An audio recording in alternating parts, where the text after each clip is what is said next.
Hello po, ano po kaya ang reason bakit bigla laki ng tax na November at December? 1,540 lang po talaga ang tax ko monthly. Tapos November at December biglang naging 7,916. Sobrang laki talaga, no? Imagine nyo po, from 1,540 naging 7,916. So, parang times 5 yung nangyari sa sa case na ito.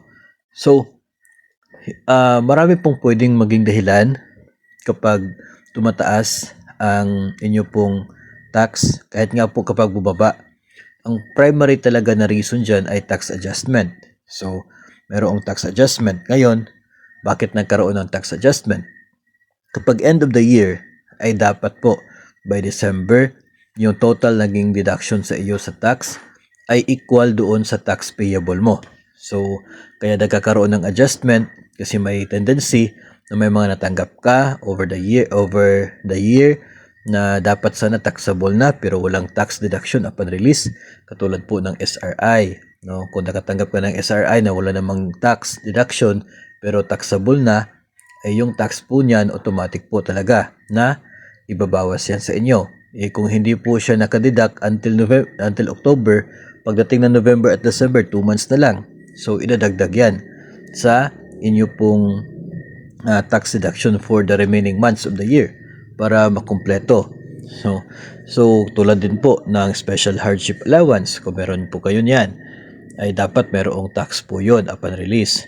Yung inyo pong maternity pay, pwede po, dapat may tax deduction upon release para wala po siya maging epekto dito po sa inyo pong sahod by the end of the year.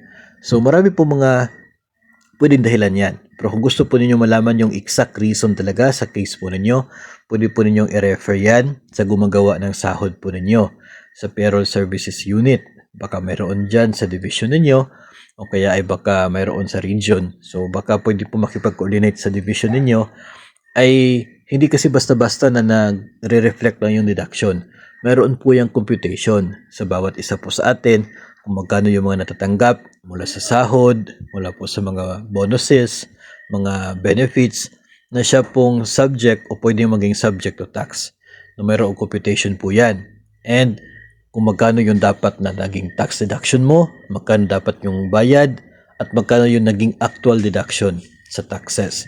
Ngayon, kapag mas mataas itong payable against doon sa actual na deduction, yung balance po niyan i-adjust talaga sa remaining months of the year para by December sakto na yung total tax payable versus sa total tax paid or total tax deductions.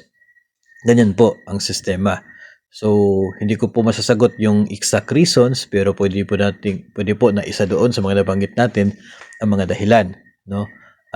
Isa din po, no, yung promotion, baka nag-promote ka, so tataas yung dapat na tax deduction tapos hindi pa na-implement agad. O kaya ay sa pag-promote ninyo ay pumunta ka sa next na level ng tax, no? Mayroong bracket kasi yan. Kapag pupunta ka sa next bracket, ay pwedeng tataas yung maging tax deduction mo. Tapos, dulot ng inyo pong promotion. So, pwedeng mga ganun po na dahilan, and makikita po ninyo yan sa computation po na meron, no, sa gumagawa po ng inyo pong sahod.